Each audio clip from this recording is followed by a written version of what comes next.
Olá, boa noite, eu sou Cefas Carvalho, jornalista que comanda o Conversa de Botequim. Estamos aqui mais uma vez no Mestiços Arte e Cultura para fazer mais uma edição do programa. No programa de hoje, depois eu falo mais sobre ele, eu tenho a honra, o privilégio de ter aqui Ivan Baron, que é influencer, que é ativista pela luta anticapacitista e que vai falar muito sobre isso. Vamos recebê-lo aqui. Ivan Baron, bem-vindo, enfim, ao Conversa de Botequim. Pois é, obrigado, meu amigo Cefas, pelo convite e a oportunidade.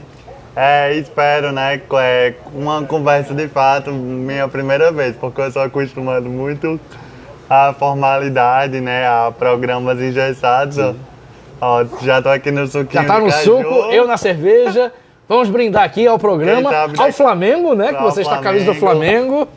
A democracia. A democracia. Muito assunto bom, vamos conversar aqui. E eu vou fazer aqueles dois velhos lembretes. O programa é 100% interativo. O programa é em um bar, em pleno funcionamento. Já tem gente bacana aqui assistindo. Quem quiser vir, apesar da chuva que passou, vem aqui pro Mestiços. E quem quiser assistir pelo Facebook, Cefas Carvalho, faz perguntas nos comentários que a produção traz pra cá. Produção esta que é de José Aglio, também na filmagem, e Natália Chagas, também nas mídias sociais. Ivan, é bate-papo, eu tenho um monte de perguntas pra fazer pra você. Massa. A primeira pergunta é uma tradição do programa. Eu sempre pergunto como é a infância, como começou tudo que a pessoa é hoje. No seu caso, influencer, ativista, conhecido nacionalmente, vamos falar muito sobre isso. Mas o que você lembra da sua infância, que é uma infância peculiar? Como é que foi a sua infância, Ivan? Então, eu não nasci uma pessoa com deficiência, eu não nasci uma pessoa com paralisia cerebral, eu adquiri com 3 anos de idade por conta de uma meningite, e a partir daí, dos meus 3 até os dias atuais, eu me tornei, né, essa pessoa que eu sou, com uma condição. Sim. Então eu tive uma infância atípica, diferente da maioria das crianças, porque a maioria delas iam para parquinhos brincar, eu trocava por sessões de físio, de terapias, eu trocava as tias da escola por tias de hospitais. Na escola, a mesma coisa acontecia. Minha matrícula nunca era negada quando meus pais apresentavam um laudo médico. Mas, ao mesmo tempo, eu não era um aluno 100% incluído. Eu não era um aluno que participava de maneira ativa das aulas. E não era feito nenhum tipo de dinâmica para que isso acontecesse. Então, foi uma infância, digamos, difícil. Mas eu resisti, né, principalmente pelo apoio familiar, isso vale destacar. Quando você é uma pessoa com deficiência, a primeira rede de apoio é a família. Sim. É a sua mãe que luta pelas suas terapias, é o seu pai que fica, porque no meu caso, minha família contrariou as estatísticas que o pai não abandonou o lar familiar, né. Então eu sempre tive essa força, né, dos meus pais, da minha família, avós, primos, enfim. E foi uma infância que difícil, como eu falei. Foi aqui em Natal? Você é natalense, Sim, né? sou Foi tudo aqui em potiguar. Natal? De qual bairro? Na verdade, eu sou de Parnamirim, mas como a gente disse, mas eu moro nem em Parnamirim, nem em Natal, que é o famoso Emaús, né? Mas eu sou potiguar, nasci em Natal, sim, mas moro e vivo a minha vida toda em Parnamirim. Eu costumo dizer que eu só durmo lá em Parnamirim, que a maioria das coisas que eu faço na verdade, eu sou de todos os lugares. Sabe, com uma hora eu tô em Caicó, outra hora eu tô em Mossoró. Outra hora tá em Brasília, subindo rampa. Outra hora eu tô com o presidente da República, outra hora eu tô aqui, enfim. Que bacana. E fala um pouquinho sobre a infância na escola. Você falou que não tinha inclusão. Realmente, até hoje, é difícil a gente sentir, né? Eu tenho amigas professoras, Natália Chagas, nossa produtora, é professora. Há uma dificuldade. Você sentia bullying das outras crianças? Você sentia algum tipo de rejeição, despreparo dos professores? Como é que foi isso, Ivan? Olha, eu acredito que o bullying vem muito do fato de deficiência ainda ser tratado como tabu. A gente sabe que existe tabu sobre sexualidade, sobre raça, sobre gênero, e também existe sobre a nossa condição. Mas não deve acontecer. A gente deve discutir com crianças. Porque o Ivan anda daquele jeito? Porque o Ivan tem uma deficiência e tá tudo bem, tem que respeitar. Ele usa uma bengala para facilitar a sua vida. E não quando um coleguinha meu perguntava o que eu tinha, o probleminha que eu tinha, a professora não debatia, a professora não dialogava, censurava. E tudo que é censurado gera um preconceito, gera um tabu que é desnecessário. Não tem pra que a gente ocultar essa discussão. Sim. Então, se hoje, já adulto, tardiamente, podemos dizer, eu converso abertamente sobre deficiência, para mim já é uma grande conquista. Porque lá atrás não era trazido esse tipo de discussão. E a gente quer que mais crianças, mais jovens possam debater sobre deficiência, sexualidade, raça, gênero ou qualquer outra pauta que envolva grupos minoritários, porque isso é diversidade. Sim. Não dá para falar, eu apoio a inclusão, mas deixar lá no cantinho, dentro de um armário. Não, muito pelo contrário. A gente quer ocupar esses espaços, quer mostrar nossas vivências e, por que não, numa mesa de botequim, numa mesa de bar. Tô bebendo suco, mas eu poderia muito bem estar bebendo álcool, e qual o problema? Exatamente. Sabem? E falando sobre vitórias, não apenas sobre nossas dores, né? Nossa vida não se resume a sofrimento. Exatamente. Lindo depoimento. Vamos falar agora na linha temporal sobre a adolescência. Aí, da infância, a gente vai para a adolescência. A coisa costuma ficar mais complexa. Como é que foi sua adolescência, Ivan?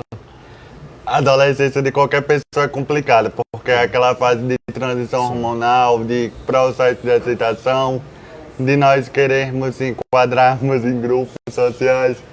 E quando você tem a deficiência, você não tem essa oportunidade, você é automaticamente excluído.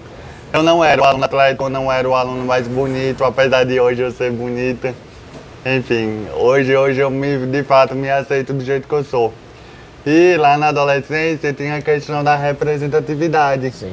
Eu não tinha uma fonte de inspiração enquanto pessoa com deficiência.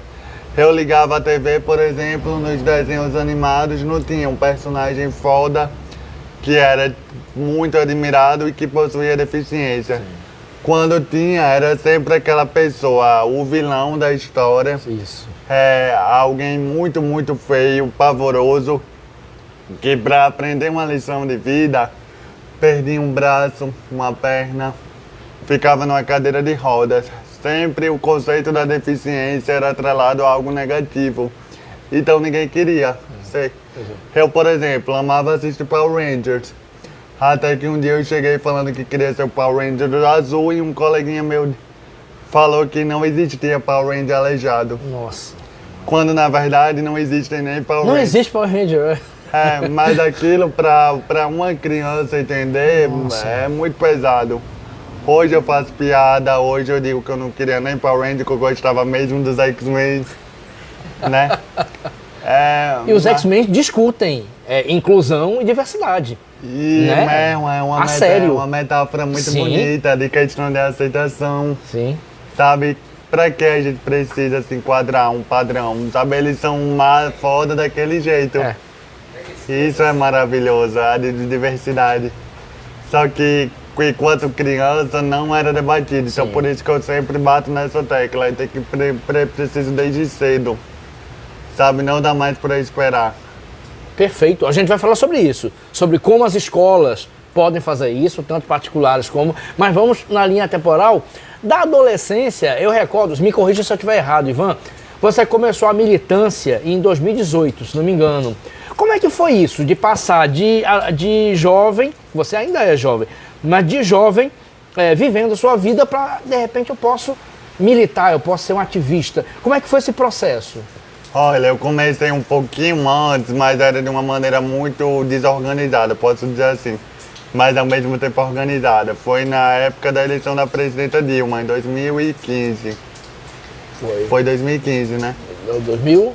Não, 2014. 2014. Certeza, 2015 foi aquele processo do golpe. Foi. Mas 2014, já no meu ensino médio, na rede estadual, eu era um dos alunos que organizava os comitês, né? Que bacana. Inclusive Robson do PT, ele que levava lá o material, a gente tava, enfim, articulando a política local e a política nacional. Que bacana. Que eu não gosto de citar o candidato da época. Mas ali já dentro dos muros da escola pública, A gente já defendia uma mulher presidente, já sabia a noção de democracia, mas de fato esse estralar mesmo veio em 2018 nas eleições, Movimento Lula Livre, que é o Ele Não, que de fato eu escutava muito falar sobre a luta contra o racismo, o apoio ao feminismo, o combate à LGBTfobia e nunca se via falar sobre pessoas com deficiência, sabe, nesses espaços progressistas. Sim. Sempre era uma pauta roubada pela extrema-direita de uma maneira extremamente capacitista. Sim. Muito com aquele viés assistencialista de que vou cuidar das pessoas com deficiência, mas de qual maneira? Empoderando elas? Não, muito pelo contrário, doando uma cadeira de rodas. Não que isso seja algo errado, até porque a cadeira de rodas é um instrumento de tecnologia assistiva. Só que nós queremos mais, sabe? Para não ficarmos reféns desse tipo de assistencialismo, Sim, vindo desses políticos que só lembram de nós de 4 em 4 anos, que trata a pauta da deficiência como uma pauta eleitoreira. Perfeito. A gente vai falar também bastante sobre isso. Aí, a partir de 2018 aconteceu, como a gente sabe, Lula estava preso, Bolsonaro ganhou a eleição, foram 4 anos de governo de extrema-direita. Extrema-direita, como a gente sabe, tem pautas contra a população LGBT, contra a população negra de maneira geral. Aí seu ativismo, sua militância aumentou. Sim. Aí como é que foi esse processo de ir aumentando gradualmente até o ponto onde você chegou? Nossa, desde o primeiro ano, a gente via com a simples canetada Bolsonaro retrocedia direitos que nós tínhamos conquistado em décadas. Por exemplo, cotas para pessoas com deficiência. Quando o ministro da economia dele, sabe, queria converter a contratação de pessoas com deficiência por um pagamento de multa para empresas. Ou seja, nós temos preço. Agora eu teve isso mesmo. Então a gente não tinha um dia de descanso.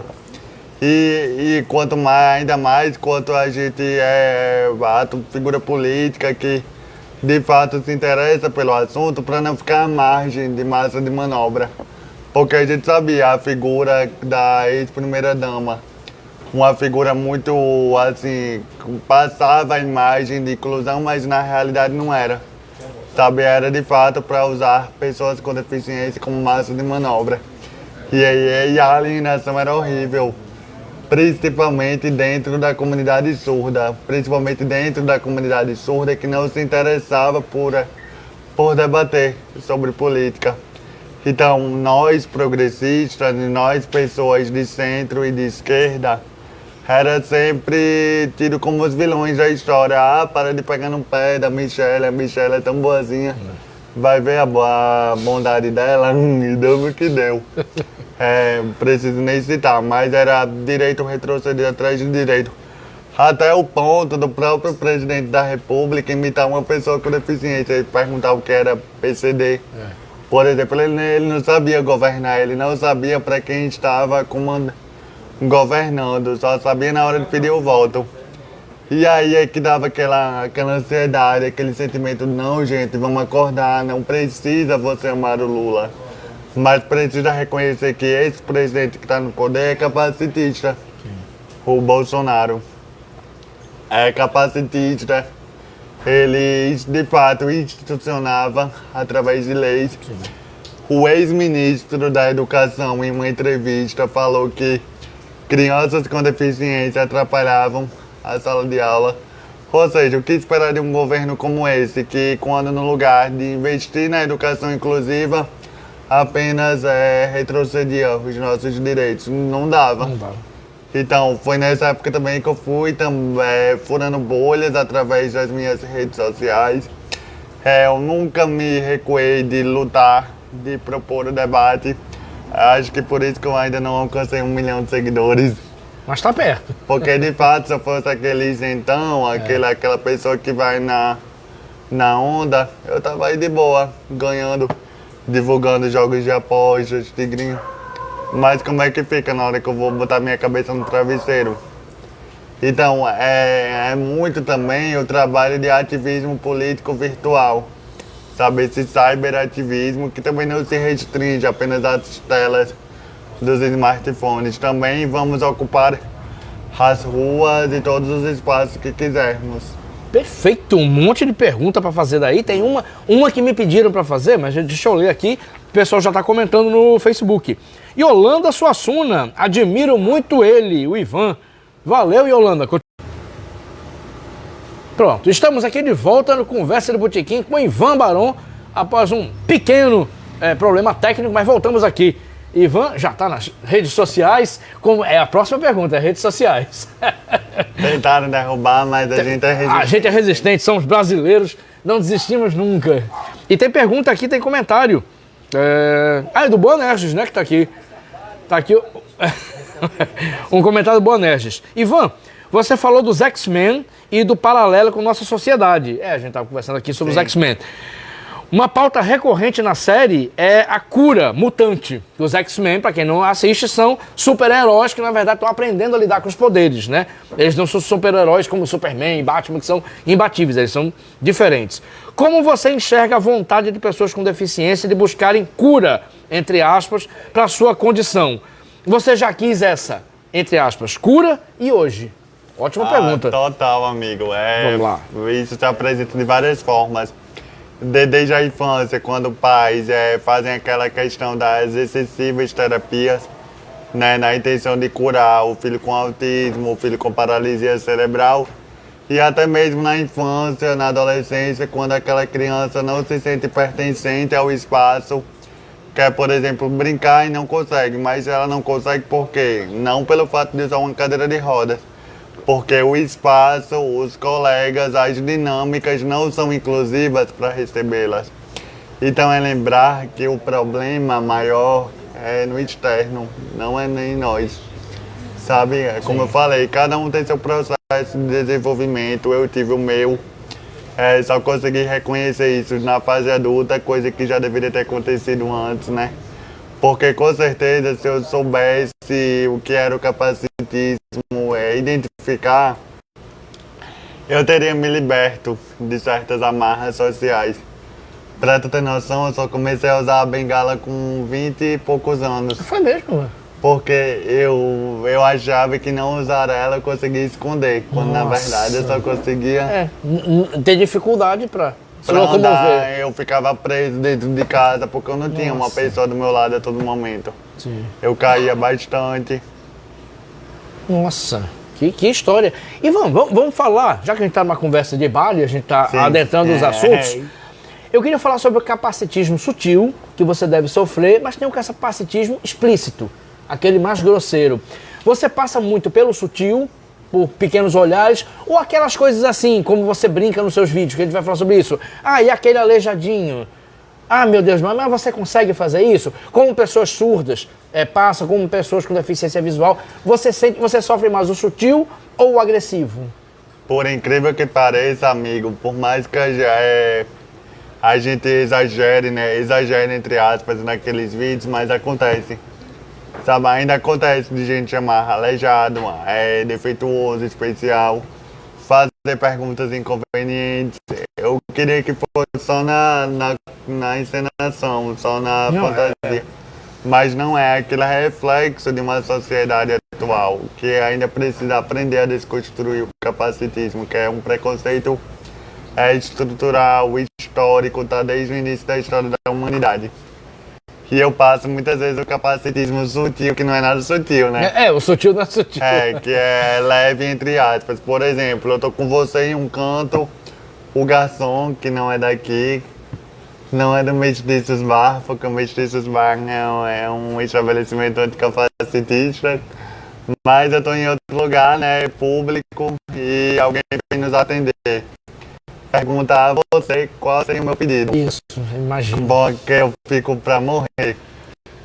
De verdade. Quem viaja comigo, quem tá diariamente ao meu lado, já sente. Porque ao invés dele falar, Ivan, qual seria seu pedido? Ou moço, qual seria seu pedido? Pergunta a pessoa que tá ao meu lado. E aquilo me dá uma raiva tão grande, porque eu não sou invisível, eu não sou um X-Men da invisibilidade. Não é incapaz. Eu não sou incapaz. E por mais que eu não tivesse uma comunicação verbal, a pessoa deveria me reconhecer ali. Sim. Sabe? Porque é uma pessoa, Sim. não é um objeto, não é uma pedra. Sabe? Por mais que a pessoa tenha uma deficiência intelectual, uma sensorial, é alguém que está ali. Sabe? Então eu fico pra morrer. E na mesma hora eu me imponho. E eu sim, pode parecer um ato de ignorância, mas não é. É um ato de resposta. Porque eu também não sou obrigado a ter paciência a todo momento. Você já explodiu, Ivan? Já explodiu? Já. Em avião, aeroporto? Já, com certeza. Perdeu os estribeiros? Tipo, uma vez eu estava num voo e a comissária de bordo se referiu à pessoa que estava do meu lado e ainda me tratou no diminutivo. Cara, não tenho nada contra a pessoa que me trata no diminutivo desde que ela me conheça. Desde que ela tenha intimidade. Amorzinho, queridinho, Sim. bonitinho. Mas quando é uma pessoa que eu nem te conheço, um estranho, a gente sabe o motivo dela estar me chamando de diminutivo. Sim. Não é por carinho, não é por afeição, é capacitismo. Então, coisa do tipo, ele consegue segurar a bengalinha dele, aí dá vontade de dar uma resposta à altura. Com bengalinha não, bengala. Bota o seu pezinho aqui, aí eu falo, pezinho, eu calço 41. Não é um pezinho. É um pé grande, que eu bem queria que fosse um pezinho, que era mais fácil de comprar calçado. Sabe, é esse tipo de coisa que revolta. E é o básico, sempre nós estamos corrigindo o básico. Sim. O básico, que muitas vezes é naturalizado, é repetido e vira o capacitismo. Não é à toa que o capacitismo é um dos preconceitos mais normalizados na sociedade. Nós cometemos até mesmo na hora que a gente quer elogiar o outro. Sabe? Nossa. Antes de vir lhe entrevistar, um amigo meu comentou, sabe, o capacitismo é alvo de piadas, as piadas clássicas, há anos. Sim. Sabe a piada do aleijado? Sabe a piada do não anão? Não sei se você viu que agora recentemente aquele humorista, que eu não cito o nome dele. O que começa com L, mas não é o nosso L. O que foi condenado, né? E que seja preso. O que seja preso de fato, porque merece ser preso. Ali já é um avanço, porque o Ministério Público já reconheceu que aquele tipo de piada não é piada, é discurso de ódio. Piada. É um ato criminoso. Por mais que hoje eu entrei com ação no Ministério Público de São Paulo e o Ministério Público de São Paulo inocentou. Aí eu entrei com outro Ministério Público aqui no estado e também inocentou. Você entrou com uma ação contra ele? Sim, porque em um show dele ele me imitou. Exatamente, sim, eu ia perguntar isso mais pra frente. Da posse do Lula. E como é que ficou? Aí o que acontece? Gera muito desgaste, tanto financeiro quanto emocional. Sim. Aí eu falei, que é um cara privilegiado, infelizmente, sai impune. E é porque eu possuo condições, graças ao meu trabalho, graças a Deus eu possuo. Mas, infelizmente, foi inocentado. Eu poderia entrar com recurso, só que eu falei não. Aí logo depois veio essa condenação dos 8 anos, ou seja, quem me protege não dorme. Isso. Você comemorou? Estourou champanhe? Com certeza. Não vale gastar champanhe com aquele lixo. Vamos comemorar. Quem quiser fazer pergunta para Ivan faz, aproveita aqui, ou pelo Facebook ou aqui. Ivan, vamos falar sobre os vídeos. Quer fazer? Opa, passa aqui pra... porque Ela quer, a loirinha. Tá pronto. Tá vindo. Isso, é só vir. Lembrando que quem fizer, o microfone só vai captar eu e Ivan. Então, passa aqui pra produção passa. E quem tá em casa ou na rua, não pegando chuva, que aqui parou a chuva, pode vir, é só fazer pelo Facebook. Ivan, os seus vídeos viraram, assim, lhe colocaram numa posição de celebridade. Os vídeos são muito criativos, são vídeos maravilhosos. Os vídeos que você faz com Tabata Pimenta são ótimos. Sim. Você tem uma forma de brincar com os preconceitos, de um fazer preconceito contra o outro. Como é que foi a ideia de fazer aqueles vídeos? Como é que foi o primeiro? Como é que aconteceu tudo em relação aos vídeos? O primeiro, na verdade, eu gravava com a outra pessoa que infelizmente ela faleceu, que era a Judite. Que ela era lá de Carnaúba dos Dantas, uma mulher, assim, do interior mesmo, morava em sítio. Então só em ela gravar o vídeo já era uma grande conquista pessoal dela, porque ela não era acostumada com isso, mas por tanto gostar de mim, ela aceitava, sabe? Ela falava, só por você mesmo. Mas infelizmente por um problema de saúde ela se foi. E aí é que veio minha amizade com Tabata, que eu já admirava o trabalho dela também lá na cidade de Carnaúba dos Dantas. Sim. Que ela era radialista, muito conhecida na região. Antes de ser vereadora. Antes de ser vereadora. Na verdade, ela já tinha se candidatado em 2000 e... logo 2016. 2016. 2016, não, bem antes. Foi a vereadora mais votada da cidade, porém por coeficiente eleitoral. Sim. É, o passado dela, né? Que era um partido de direita. Passado condena ela. Mas que bom que mais é preciso também fazer essas articulações, né? Essas estratégias políticas. Mas aí deixa eu fazer um parênteses e perguntar. Como foi o dia que você conheceu o Tabata, afinal de contas? Eu lembro. Bora, aí eu queremos saber. Ixi, faz muito tempo. O primeiro contato com ela foi ela tava na academia. Aí, por eu assistir o programa na rádio, eu tinha aquela imagem, aquela voz, sabe? Rádio é um lugar muito mágico, né? Sim. Porque você cria feições e tal. E eu queria muito conhecer ela, porque era um personagem ali. Sabe, era uma figura muito legal na cidade. É muito representativa para a comunidade LGBT, mas também não ficava presa apenas à bolha. E aí eu fui conhecer ela na academia, sabe? Coisa do interior mesmo. Tava, tô ali, adoro, não sei o quê. Aí ali começou uma amizadezinha, sabe? Criou aquela primeira conexãozinha. Aí depois teve a eleição 2016, que eu tenho até hoje uma foto com ela, depois eu mostro pra você. Oba! Aí eu também meio que apoiei, né? Porque eu era muito curioso. E também muito pela conexão que ela tinha com o irmão, que hoje ela lida como um filho, Rian. Enfim, era várias... Que é uma coisa linda aquilo. Era vários marcadores sociais, uma pessoa trans, um irmão com deficiência e tudo. E numa cidade pequena do interior. Era muita informação para um povo conservador. Que infelizmente em 2018 foi uma das cidades que Bolsonaro ganhou. Mas pra tu ver, logo depois elegeu a primeira... Não é isso? A primeira travesti da RN. Que foi quando começou o destaque dela. Foi a primeira vez que eu entrevistei ela, como uma vereadora no interior, eleita, uma vereadora trans, que não é comum, não é usual. E ali foi criando uma amizade, até que a gente decidiu, né, gravar esses vídeos que usa muito daquele humor crítico. Não é um humor ácido, não é um humor pejorativo, mas é um humor que no final leva uma conscientização. Sabe, a gente não queria fazer piada para nos diminuir, a gente queria rir juntos da piada. Sabe, que é algo muito assim, que não é explorado. É muito linha Paulo Gustavo. Isso. Que inclusive eu sou muito fã, tenho até tatuado aqui no... Sim. Dona Hermínia. Enfim, aí foi a partir disso. E claro que nossos caminhos também se conectariam na política, né? Todas as campanhas ao lado dela. Sim. E ainda vem muita coisa boa aí. Opa, vamos falar sobre coisa boa ainda. Mas vamos continuar sobre os vídeos. Ivan, aí acho que foi mais ou menos nesse período que eu vi o seu trabalho, que todo mundo começou a mostrar, que os jornalistas perceberam.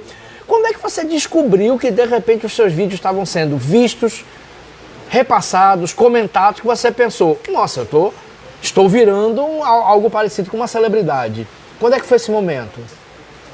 Olha, eu acho que pelo assunto, né, que eu tratava, capacitismo, não era um assunto debatido, principalmente no meio jornalístico. Desculpa a classe, mas ainda tinha muitos profissionais cometendo gafes capacitistas. Sim, verdade. E precisava de alguém lá ir lá puxar a orelha.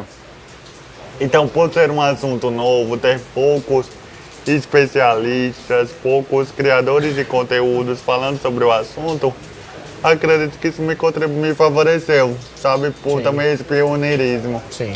Talvez se eu começasse a falar agora, eu não teria tanto alcance, tanta autoridade. Sim. Então eu fui um dos primeiros. Eu não fui o primeiro, né? Eu também não tenho essa ousadia de ser o criador do termo, claro que já existiam vários teóricos, vários ativistas, só que eu ajudei a popularizar, porque de fato a gente precisava tirar o tema do capacitismo dos muros acadêmicos. Eu queria conversar sobre capacitismo numa mesa de bar. Sabe como está sendo feito hoje em dia?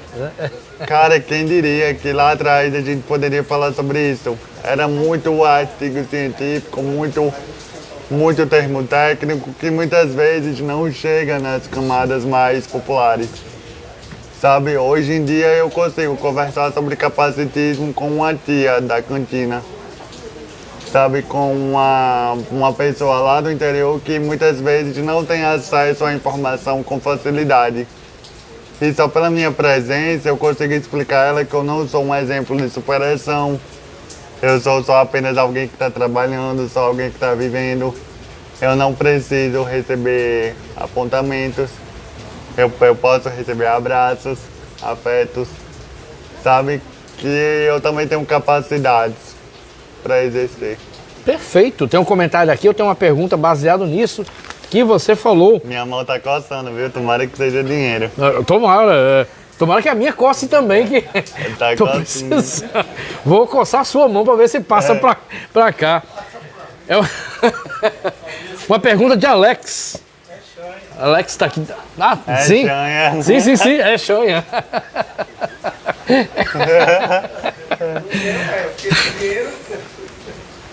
Uma pergunta de Alex. Acompanhando os vídeos na rede social, você lida com vários ataques que ridicularizam toda deficiência, como sua sexualidade. Como você lida com os haters? E como fica a sua saúde mental diante disso? Boa pergunta. Ah, sem sombra de dúvida. Falam sobre minha sexualidade, sobre minha aparência, sobre a maneira como eu me expresso. E é muito orquestrado, principalmente é um ataque político. Sim. Nós precisamos identificar como tal. E eu lido juridicamente porque não dá mais para fingir que não está acontecendo. Sim. Não dá mais pra gente, é engajamento, é comentário, não. É de fato, são ataques criminosos, pessoas ali estão atrás de perfis, a maioria fakes. Porque o que leva alguém lá no meu perfil comentar sobre a maneira como eu me falo? Sabe, o que leva? A falar do meu cabelo que tá seco. Não tem a menor, é muita falta de ocupação. E a gente sabe o principal motivo, porque uma pessoa com deficiência LGBT vivendo a vida dela, não se escondendo, expondo sua opinião, muitas vezes política. Sim. Porque sempre que tem alguma demanda, sempre que tem um assunto, eu me posiciono, não fujo do debate. Inclusive, eu queria aqui ressaltar, ano passado, no final do ano, quando o governo federal anunciou o corte de gastos, e tinha uma medida lá que poderia prejudicar que as pessoas com deficiência e vulnerabilidade econômica, que era o corte no BPC. Isso. E aquilo ali eu me posicionei de uma maneira muito didática, porque na minha ingenuidade as pessoas iriam entender que não era uma crítica a Lula, e sim ao sistema. Mas tu sabe, né, como infelizmente uma vírgula errada já é uma munição Exatamente. exagerada. E é isso que a gente precisa se atentar. Porque por mais que sejamos apoiadores, estejamos na base ali, aliado ao presidente Lula, muitas vezes uma opinião fora de hora, que na verdade não era nenhuma opinião, era uma crítica.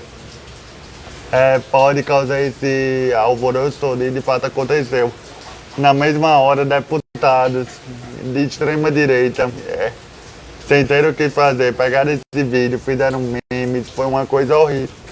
Inclusive daqui do estado, né? Sim. Comunicadores. Sim. Aí foi uma coisa horrível e a partir dali, depois da posse, foi um dos momentos mais difíceis. Porque quando a gente fala apenas para nossa bolha, é muito bom. Né? Não rola haters, não rola Obrigado, discursos de ódio. Mas quando a gente fura bolha, quando a gente fala para pessoas que têm pensamentos Obrigado. radicais, Eu não digo nem que são pensamentos diferentes, porque tudo bem você pensar diferente a mim. Sim, Você não vai me desrespeitar, você não Sim. vai insultar minha mãe, meu pai, não. sim. Mas quando a nossa fala chega para pessoas radicais, aí é que coisa complica, aí é que de fato vira uma onda criminosa. E Isso até- não é pensar diferente. Pensar diferente Não é eu torcer pro Vasco e você pro Flamengo. Sim. É eu gostar de vermelho e você de amarelo. Isso é pensar diferente. Mas eu também gosto de vermelho. E preto. É, e preto. Vermelho e preto. E branco, ABC. Que eu ABC, a Fábio aqui, Eu ó. quero minha camiseta. Fábio viu? Henrique Lima, torcedor histórico do ABC, já É, pulou aqui. Uma Ó. curiosidade. Vanessinha o já riu ABC aqui também. O ABC aí. Deixa eu dizer uma curiosidade. O ABC foi o primeiro time a criar uma camiseta em braille Foi mesmo? para os seus torcedores. Não sabia disso. Algo que não é amplamente divulgado. Não lembro né? disso. Não lembro. Não é, pois é, corda de direção da ABC. Me chama aí pra fazer uma publi. Olha aí. Olha aí, Fábio. Aí dá pô, né? Se oferecendo para fazer publi do ABC. Primeiro time a lançar uma camisa em braille. Quem é o presidente aí? Não. É Bira ainda, o presidente do ABC? Dudu Machado, pois olha é, aí. Dudu. Fábio faz o link. O que Fábio não trabalhar, fizer. Eu sou ABCdista, que é o time do povo. É o Eu sou americano, viu como podemos ter opiniões pois diferentes? É, tá vendo? Nem todo mundo. Mas Mas eu lhe acolho, eu lhe Ó, incluo. que coisa boa. Porque ainda tem como falar de inclusão, incluindo, né? Até porque a ABC América estão excluídos da elite do futebol, né? Vamos juntos voltar à elite. Sim. Ivan, ainda sobre os vídeos, tem uma coisa que eu gosto muito. Minha filha, que é admiradora sua e que é LGBT, Como é o nome dela? Ananda. Um beijo, Ana. Beijo, Ananda. Ananda, que já foi assistente de produção do programa há muito tempo e está nos desafios próprios. Ananda, uma vez, com a gente conversando sobre você, ela falou: papai, o que eu acho interessante é que Ivan não fica num papel, num espaço só. Um dia você tá com o cabelo de uma cor diferente, você tá com uma roupa diferente. Aí um dia você tá no show da Pablo Vittar, você tá em São Paulo. Aí eu vou fazer uma pergunta dupla. Obrigado, Águilo. Vou fazer uma pergunta dupla. Como é isso, essa não conformidade no papel que supostamente lhe seria destinado, e ao mesmo tempo como é que você vê os haters, os odiadores nisso? Que você passa tanta alegria, você está com pessoas interessantes, está com celebridades. Como é que é essa parte? É muito daquele espaço que colocam mulheres dentro das suas casas, nas cozinhas, os LGBTs dentro dos armários. E as pessoas com deficiência escondidas também, não tendo essa autoestima de falarem que são bonitas, que se aceitam do jeito que elas são e que querem respeito, sabe? Então vai muito contra esse pensamento capacitista e a gente diariamente precisa se impor. Não é uma tarefa fácil, porque quando eu olho para o lado eu não me encontro. Eu não vejo outras pessoas com deficiência também nesses espaços. Muitas vezes eu sou o único, quando na verdade eu queria me sentir acolhido. Eu queria me sentir pertencente. Sim. Então é uma luta diária. Quando falamos em luta, não é da boca para fora, é pedir o básico. E sempre sorrir, né? É uma frase que eu escutei uma vez de Natália Bonavides. Eles querem nos ver chorando, querem nos ver desamparados. Mas quando ela bota aquele sorriso dela no rosto, sabe, o clima muda, fica um outro aspecto. Então eu também sorrio, quando desejo um ódio, por mais que cause fúria, por mais que cause raiva, a gente sorri como resposta. Porque é mostrar que aquilo não nos atinge. Perfeito. Então amo o sorriso de Natália, né? Um sorriso muito lindo, assim como o meu. Então Isso. Sobre isso, é responder com amor. Que bacana. Responder com amor e alegria. Que bacana! Estamos aqui conversando com Ivan Barão. Quem quiser pode fazer pergunta. Ivan, vamos chegar agora num assunto interessante. Tá eu e os jornalistas todos, eu estava conversando com o pessoal do Saiba Mais, cobri a posse de Lula, daqui a pouco tá Ivan Barão. Entre as pessoas que estavam subindo a rampa com Lula no dia da posse. Então se arrepie e fale como foi aquilo, como foi o convite, como foi o processo, porque não foi divulgado, ninguém sabia daquilo. Amigo, nem eu sabia. Então, nem você sabia. Como foi? Conta agora com riqueza de detalhes. Posso contar com riqueza Riqueza, pode falar. Olha lá, então vamos voltar lá para 2020. Lula fez um evento no Holiday, ainda estávamos naquele... Não, 2021. Foi 2021, 2020 foi o auge da pandemia. Ainda estávamos todos de máscara e eu estava começando na internet. Eu estava começando a ganhar 100 mil seguidores, 200. E aí que vem a questão política. Será que eu poderia me posicionar? Eu fiquei naquele vai e não vai, né? Porque se eu me posiciono, eu perco seguidores, perco marcas. Porque a publicidade não é uma publicidade política, não quer ligar com a sua imagem, né, a partidos. Mas algo me falou mais alto. O meu espírito militante falou, não, é Lula, é minha oportunidade. Eu fui nesse evento, consegui uma foto com o presidente, né? Ali já tive meu primeiro contato, abracei ele, postei essa foto. Perdi 8 mil seguidores. Do dia pra noite. Foi livramento, foi livramento. Do dia pra noite perdi 8 mil seguidores e pra quem trabalha com internet, sabe, é uma bomba, né? Quase que enfiar uma faca no seu coração. Exatamente. Mas eu falei, não vou abaixar a cabeça. Foi quase que uma limpeza. Tchau, eu conquisto de volta. Isso. Até porque a internet é um ambiente muito louco, muito tóxico.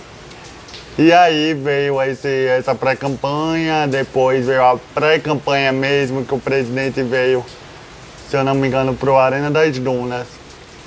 E ali eu já tinha um certo contato com o Janja, né, pelas redes sociais.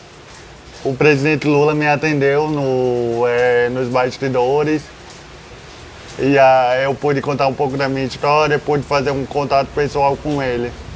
Beleza, postei nas redes sociais, o vídeo também no perfil dele. E aí foi se criando aquela relação.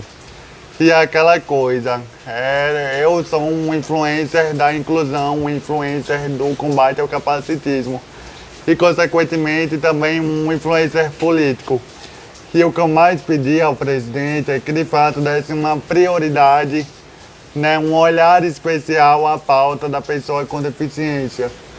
Porque eu sou fruto dos programas dele, o Viver Sem Limites, sabe? Eu consegui acesso à saúde através desses programas sociais, a uma educação inclusiva, né, por mais que não fosse a ideal. Mas o presidente Lula falava que estudantes com deficiência deveriam estudar. Sabe, muito diferente de Bolsonaro, que queria nos ver fora desses espaços. Sim. E aí veio a campanha, né? Aí ali, ou você não se posicionava e já sabia o seu lado, ou você se posicionava do lado correto. Eu me posicionei desde o início, criava conteúdo sobre Lula, os benefícios. E eu fui uma vez para um evento em São Paulo, que foi no segundo turno. Lembra? Que tinha até um nome. Que foram vários artistas e tal. E eu fui como convidado para aquele evento. Chegando lá, falaram que eu iria falar. Sendo que eu não tinha preparado nada. Eu nunca tinha falado para tanta gente. Era uma plateia com mais de 3 mil pessoas. Aí eu falei, eu vou falar o quê? Tanto que eu até liguei para um potiguar daqui, que é da meu amigo Sonzio, que é assessor de Francisco do PT. Eu falei, amigo, quais são os feitos de Lula para a juventude? Porque eu não tinha montado, sabe? Nossa. E ele falou, aí ele me passou os programas e tal. Só que na hora, quando eu fui falar, tava Lula, Janja, Dilma, Geraldo Alckmin, tudo na frente. Aí eu falei, eu não vou falar script, eu vou falar do meu coração. Aí foi que eu falei sobre minha história. Enfim, tudo que um nordestino com deficiência queria. Foi mais um discurso de agradecimento, só que caiu tão bem. Sim. Que viralizou depois. Sim. Deu mais de 7 milhões, foi na época da campanha, tava naquele ápice dos conflitos. Isso. Enfim, e deu certo. Novamente, nesse dia, eu tive outro contato nos bastidores com Lula. E ele me contou no ouvido. Eu nunca vou esquecer, ele me contou no ouvido algo sobre Vitória e sobre que queria estar ao meu lado. Só que eu falei, foi da boca pra fora. É, ele fala isso pra todo mundo, enfim. Companheiro, a gente vai chegar à vitória. É, ele falou, eu quero você ao meu lado na vitória. Aí aquilo eu recebi, né, agradeci, eu sou muito fã dele. Sim. Aí eu falei, vamos comemorar a vitória, vamos eleger Fátima, governadora, e o senhor presidente, até fiz essa brincadeira. Aí saímos. Faltando 2 semanas para a posse, eu já tinha comprado minha passagem, sabe? Eu já tinha feito as reservas do hotel, muito antes, porque eu já estava convicto. Eu já estava convicto que iríamos ganhar. Já uma assessora de Janja me manda mensagem dizendo que ela iria me ligar à noite. Isso quantos dias antes da posse? 2 semanas. 2 semanas. Tá. 2 semanas. Só que eu estava preparado para ir pro meio da galera. Ah, sim, assistir. Ficar lá naquele sol quente. Isso. Aí beleza, aí chega a noite e Janja me liga. Ivan, eu tenho uma missão especial, você aceita? Não perguntei nada, só falei aceito. O que é que eu pensei? Que poderia ser a possibilidade de um cargo, sabe, no governo. Que poderia ser ficar ali na área dos convidados. Sim. Aí de imediato eu aceitei, não perguntei nem o que era e ela também não queria dar detalhes. E pediu para que eu ficasse calado, para que eu não contasse a ninguém. E aquilo foi o mais difícil, porque na mesma hora eu queria postar no Instagram, eu queria postar no Twitter. Gente, Janja me ligou. Sabe, a primeira dama, além de primeira dama, ela é uma mulher muito foda. Ela me ligou, aí foi de fato, eu fui para Brasília no dia 27 de dezembro, fiquei até o dia 2 de janeiro. E aí um dia antes, aí eu tive a notícia de que iríamos para um hotel secreto, né? Uma coisa bem Big Brother. Eu me senti meio que no Big Brother.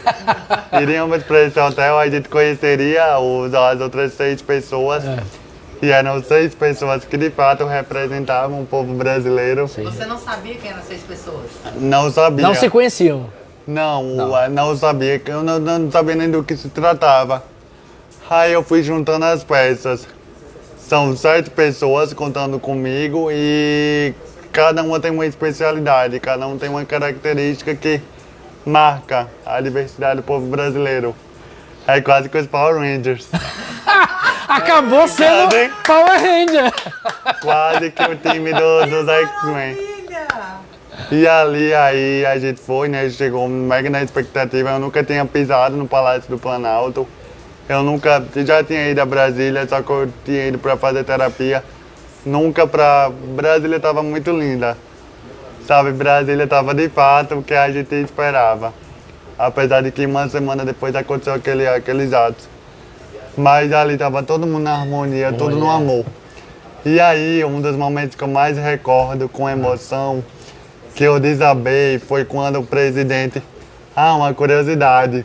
O presidente foi dar o discurso na Câmara dos Deputados e a partir dali a gente já foi para ali, pro lado da... Mas até então vocês não sabiam que iam subir a rampa? Não, ficamos sabendo quando a gente chegou no Palácio do Planalto. Sim, aí disseram. Que aí reuniram a gente numa sala e contou que a Aline queria passar a faixa presidencial, porque ali ela super representava a gente. Sim.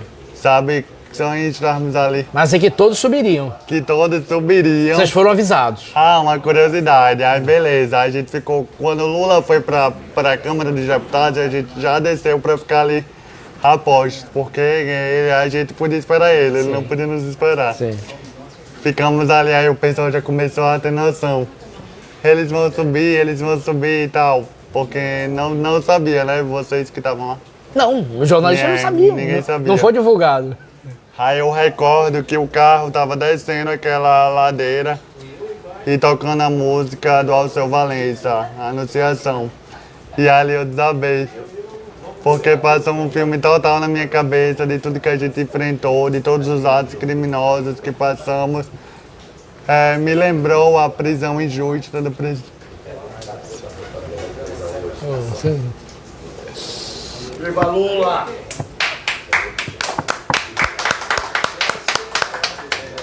Deu uma emoção. Bate muito essa emoção. E aí lembrou tudo que a gente passou e eu recebi aquela missão. Sabe, independente de ser filiado ao PT, independente de qualquer aspecto ideológico, eu tava naquela missão de representar o povo brasileiro. Nossa. Então era um peso muito grande.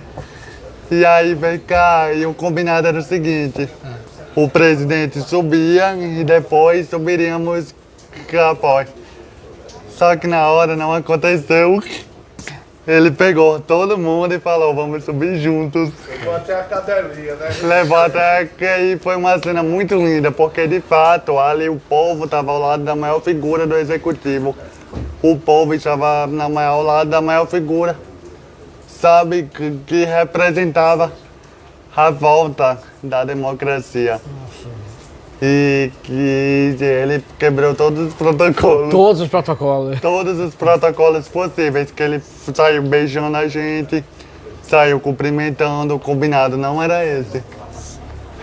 Quando a gente foi cantar o hino, demos as mãos e fomos lá na frente, sabe? Então foi incrível, superou todas as expectativas. Nossa. Não teve um protagonismo ali, todos tiveram. Todos tiveram, em pé de Foi de igualdade. fato coletivo, foi coletivo. Nossa. E além do que aquela foto histórica, né, que não vão derrubar. Sabe, não vão. Aquela foto foi a mais bonita de todas. Confesso que foi a pós mais bonita.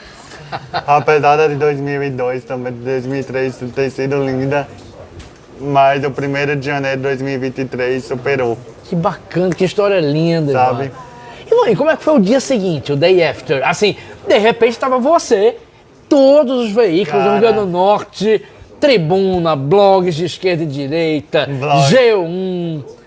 Como é que foi o dia seguinte? Veículos nacionais, inclusive. No mesmo dia. Quem é Ivan Barão? No mesmo dia, a gente não conseguia andar em Brasília. Sabe, Lula não conseguia e a gente também não conseguia, porque era Globo. Eu lembro de ter ido no banheiro, aí eu passei por Natália, passei por Jean Paul. E logo depois um repórter da Globo News, me abordou na saída do banheiro, já querendo depoimento. Eu não tinha montado nada, eu não tinha preparado nada, aí eu fiquei até... Foi horrível. O UOL fez matéria com você. Foi horrível, foi super espontâneo, porque ali eu não... Sabe? Nossa. Foi muito assédio, né? Jornalístico, midiático. No outro dia, no aeroporto mesmo, o pessoal foi gravar lá para um documentário, porque ninguém esperava. Se fosse algo planejado, tudo bem, daria tempo deles montarem o storyline, mas não deu. Foi algo muito novo. E eu fui jogado ali. Eu tava sozinho, inclusive, nesse dia, então eu tinha que... Geralmente eu ando com acompanhante, mas naquele dia eu tava sozinho e foi uma loucura. Nossa! E você acha que aquele dia da posse foi um day after, desculpa, uma virada de página pra você? A partir dali, meio que mudou tudo? Foi o melhor dia da minha vida até hoje. Que bacana. Sem comparação. Nossa. Eu lembro que o dia ao acordar até dormir foi perfeito. Sabe aquele dia que vai ficar pra sempre na tua memória? Eu lembro do que eu comi no café da manhã. Lembrando que eu não podia contar nem quem estava no meu quarto, porque eu fui com os companheiros do PT, né? E eu não podia contar que eu tinha a suposta missão especial. Florentino, não sei se você conhece, que está lá no Ministério de Desenvolvimento. Sim. Ele não sabia, por exemplo, que eu tinha essa missão especial. Aí até minha mãe, quando viu, tá lá. Como assim? O que é que Ivan tá fazendo aí? Foi uma coisa, acho que vai ser difícil superar aquele dia.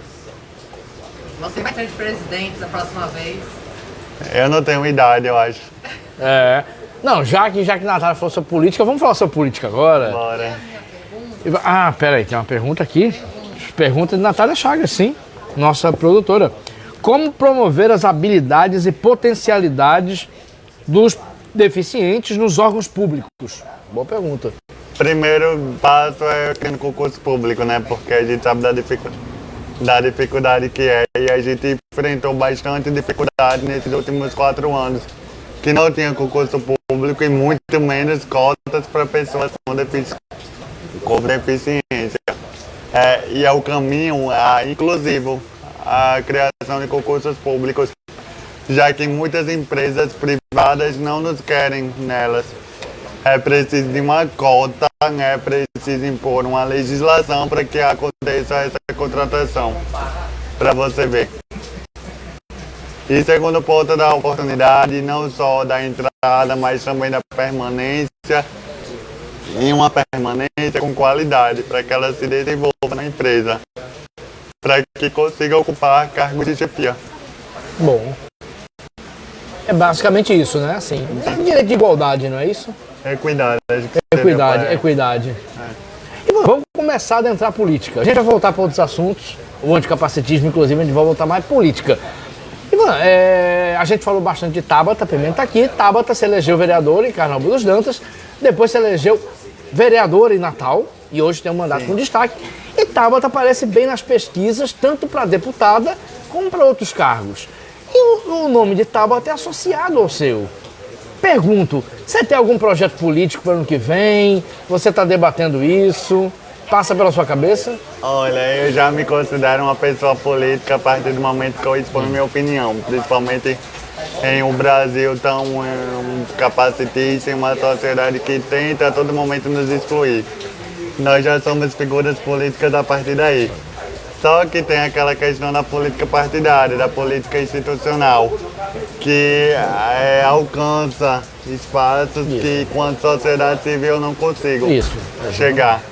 Apesar de hoje já ter uma lei no meu nome, né, lei municipal Ivan Barão, só falta o prefeito tomar a disposição e aí sancionar.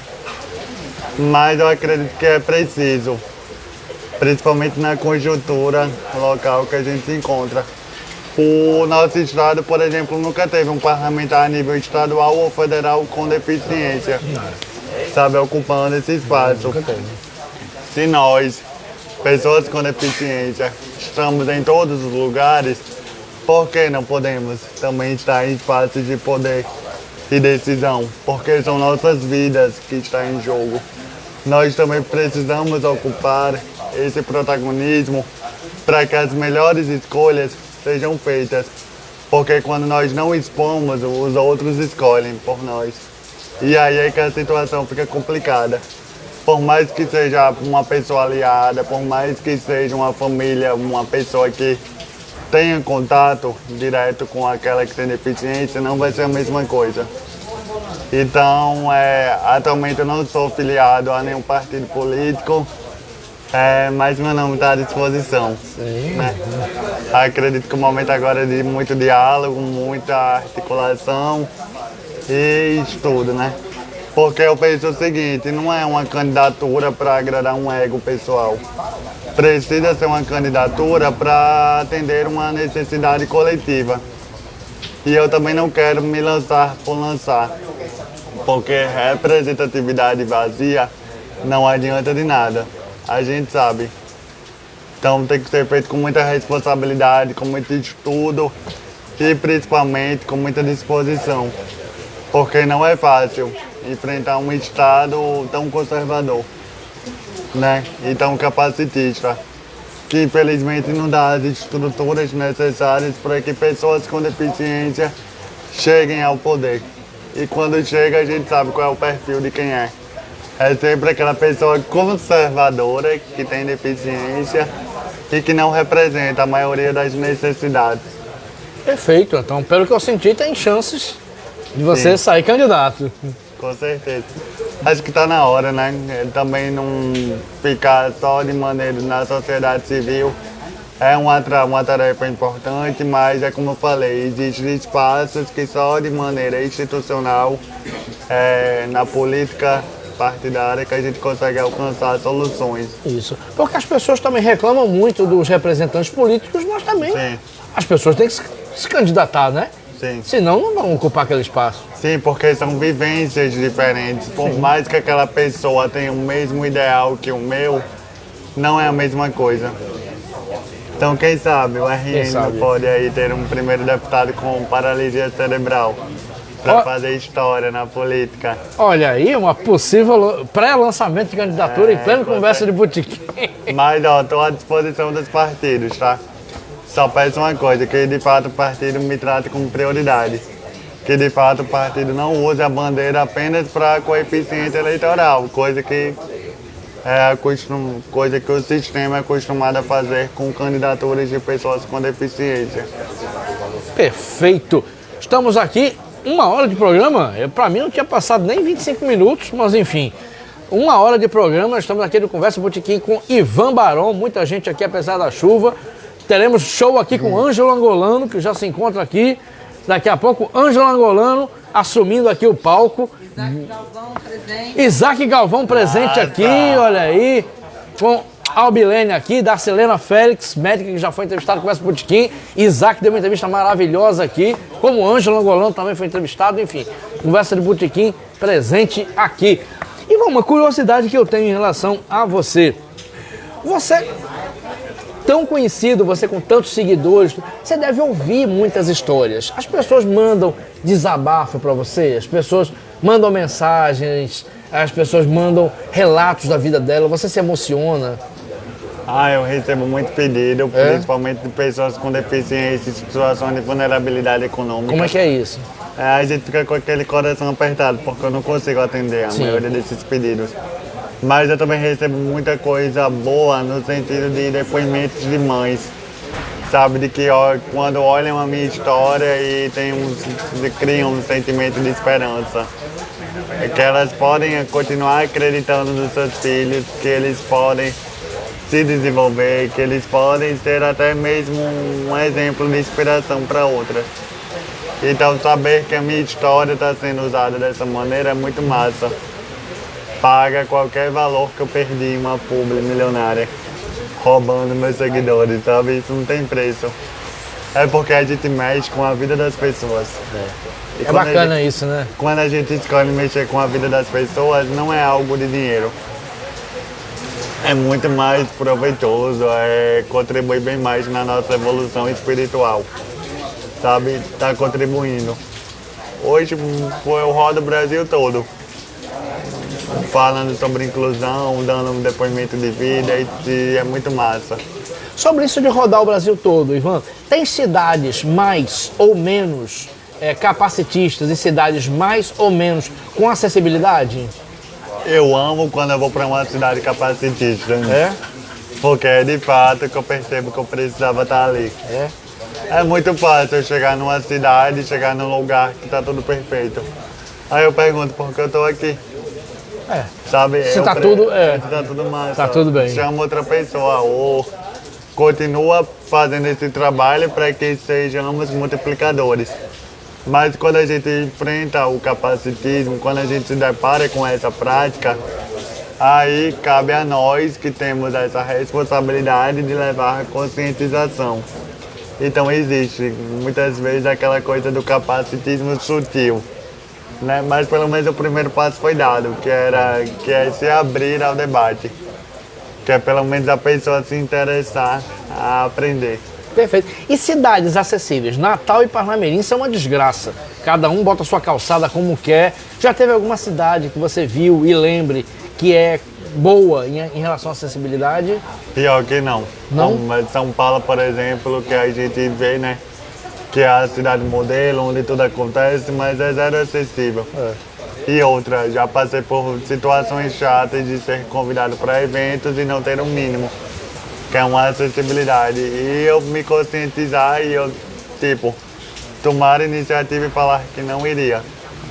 Porque não? Sabe? Porque se a gente aceita calado, a gente tolera, a gente meio que passa o ok para o capacitismo. E minha missão não é essa. Perfeito.